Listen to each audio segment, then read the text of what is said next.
I got a request for a recipe for a dry spice rub to use on ribs or on salmon or on whatever, just a good dry spice rub recipe. And to tell the truth, I don't have a good one myself, but a columnist that I work with here at the Oakland Tribune, Jill Silverman Hough, she writes a column called Cuisine. She has a great spice rub recipe, and it ran in one of her columns a couple years ago, and I've been using it ever since. And so I wanted to share it with you today. And Jill writes for Bon Appetit as well, the magazine.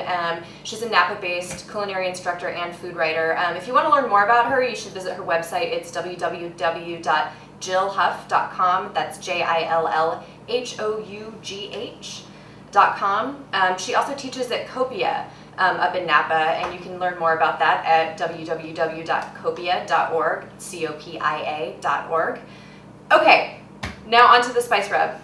Jill's spice rub is kind of a Cajun inspired spice rub, and it uses smoked paprika, which, if you've seen my video called Pimenton de la Vera, you know how much I love smoked paprika. So I may be biased towards this for that reason. But what it is smoked sweet Spanish peppers, and they're ground up into a powder, and they just have such a delicious aroma and flavor that it just makes this spice rub.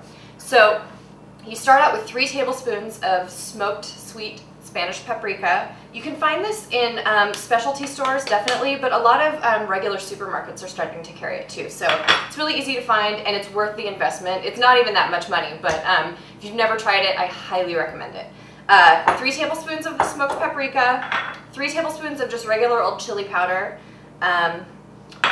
2 tablespoons of kosher salt. And if you're using table salt, you don't have kosher salt, you want to use about half the amount of salt, because kosher salt has a much finer grain to it, and if you use regular table salt, this will be way too salty. So I highly recommend kosher salt, 2 tablespoons.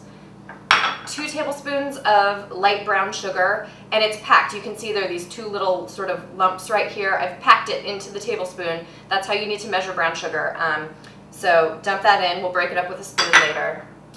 Then I have 4 teaspoons of onion powder and 4 teaspoons of garlic powder. They're in the same container together. You can get these in the regular spice aisle also. Just dump it in. And then this is 4 teaspoons of dried thyme, which gives this a great herbal flavor. I love this spice rub. And then half a teaspoon of cayenne pepper. It gives a little kick. If you like it really spicy, make it a full teaspoon. I often make it a full teaspoon when I make this at home because I like stuff spicy. So you dump it all together in the bowl, and then you just stir it up. Break up the brown sugar a little bit with your spoon. A fork actually might be a good utensil to use for this too.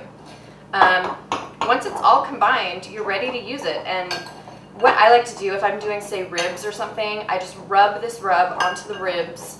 And I actually like to put them in a little bit of a beer bath when I'm cooking them, and then I finish them on the grill just a little bit. And if I let the rub sort of sit on the meat for a few hours before I cook it, the flavors really kind of absorb into it, and it's incredibly delicious. And you can store the spice rub just in like a little container like this, sort of airtight. I got these at IKEA, really cheap. Or just store it in a Ziploc plastic bag. It'll keep for a few months, actually. The one thing you do want to remember is because this spice rub has sugar in it, it's going to burn if you put it over really high heat for any length of time. So if you're going to put something over really high heat, you need to make sure you only do it for like a minute or 2. So I recommend, slow cooking off direct heat, a little indirect heat, and I highly recommend this rub. It's Jill's recipe, and it's great.